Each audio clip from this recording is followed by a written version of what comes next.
Hello. My quote for the day is, "A rising tide lifts all ships."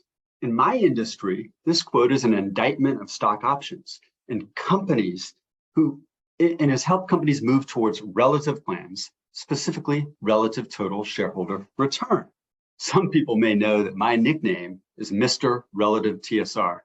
You can't believe the amount of teasing that I got from my daughter growing up. In a relative TSR plan, the quote actually ought to say, "Rising tide lifts all seaworthy ships." And what that really means is you need to pick a great group of comparator peers.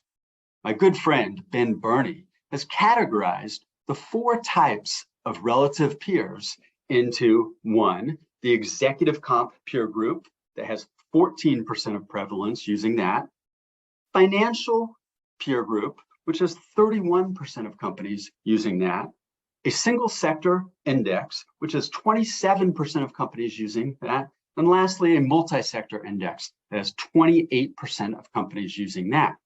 Now, a couple of academic studies have recently isolated multi-sector indices and pointed that they have poor pay for performance alignment.